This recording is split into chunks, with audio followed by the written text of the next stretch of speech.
In the event that anyone had the notion, that night there were 3 blind auditions.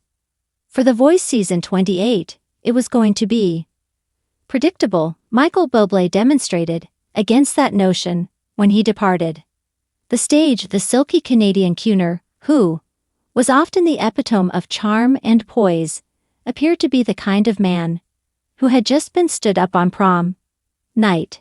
He had no trouble letting go.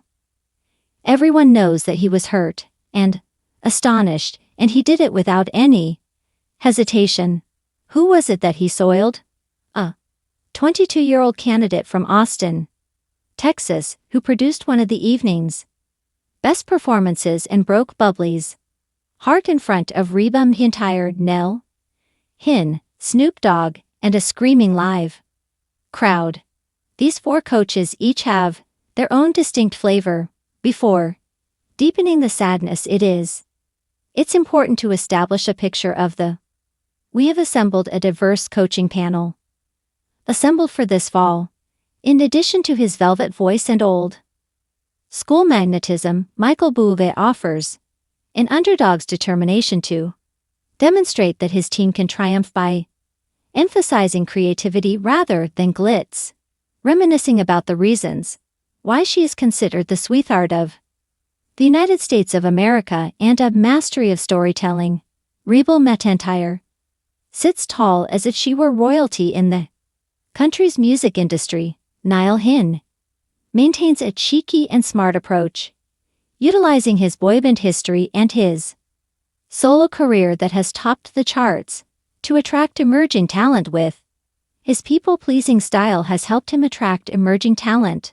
The wild card is Snoop Dogg, who simultaneously plays the role of a laid-back uncle and an unexpected guru. From surprisingly insightful to damn it humorous, his proposals cover a wide spectrum of topics. The foursome was working together generates a dynamic that is unlike any other season, and when the auditions became more intense, sparks began to fly. The audition that caused Bublé is to fail. Carson Daly presented Jatine Rivers, a singer-songwriter who was 22 years old, and her backstory. Instantly the crowd came in closer. Rivers was introduced by Carson.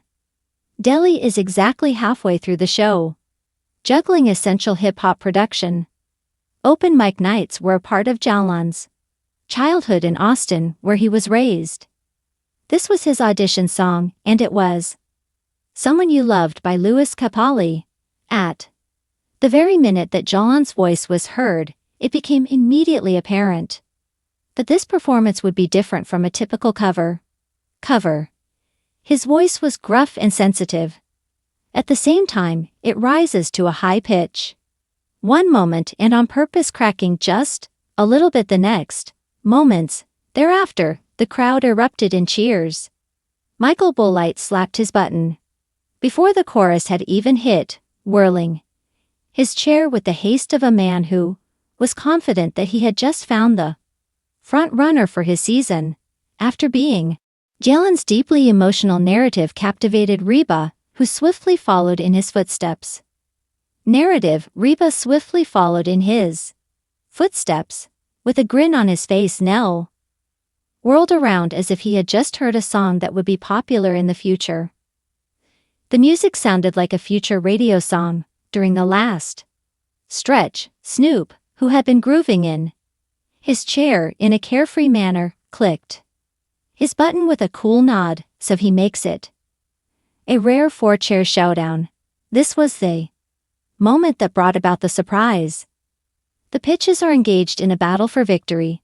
As the blast notes drifted away, the instructors immediately proceeded to take action. It was Michael Bublé who went first, and he was virtually shining. Jalan, I have been anticipating your arrival because of the sincerity that comes through in your voice. You don't just sing the words, you actually live them. Also, I am aware that people consider me to be the jazz person.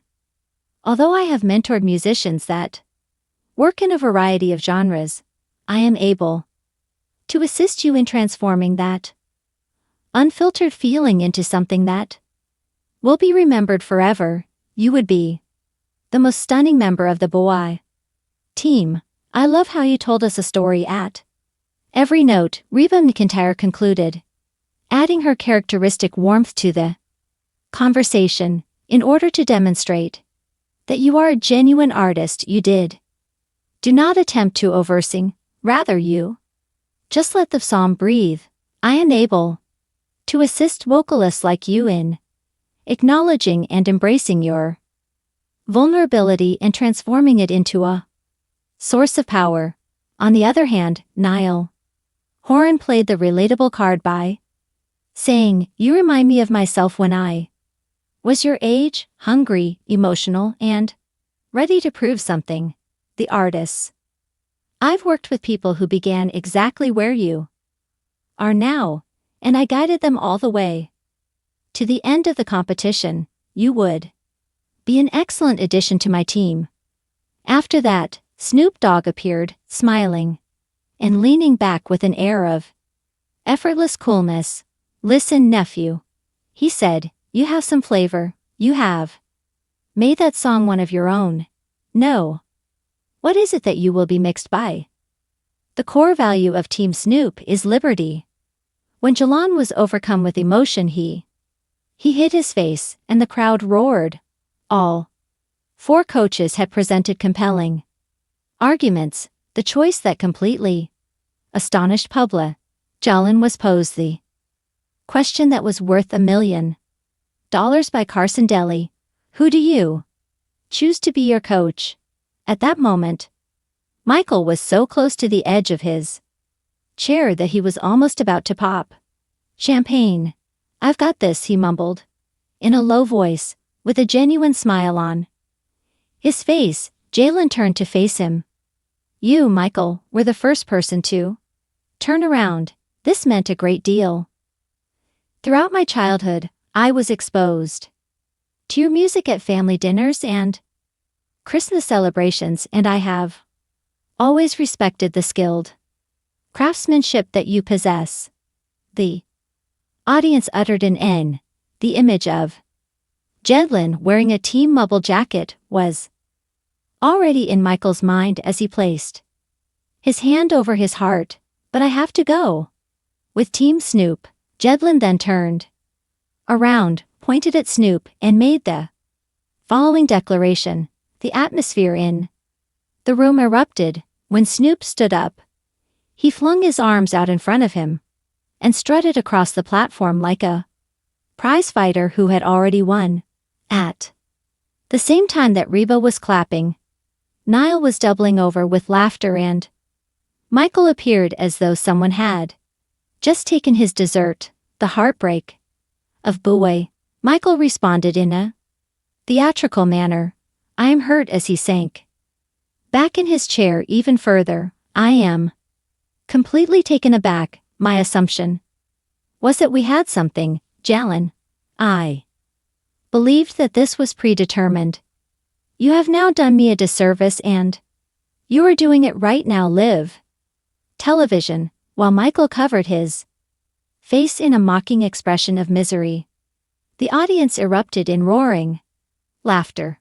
Please give me a moment. Would it be possible for me to cry? Backstage with a bottle of red wine? Carson Snoop, who is never one to miss an opportunity for a gag, responded by saying, don't trip, Mikey. The only thing he wanted was to hang out with the dog father. It's all about love. It was. Even Jalon, who apologized with a sly grin on his face. I beg your pardon, Michael, I simply was unable to refuse Snoop's advances. The phrase couldn't say no to Snoop was repeated by Michael, who was still holding his heart tightly. The narrative of my life came from Bublé's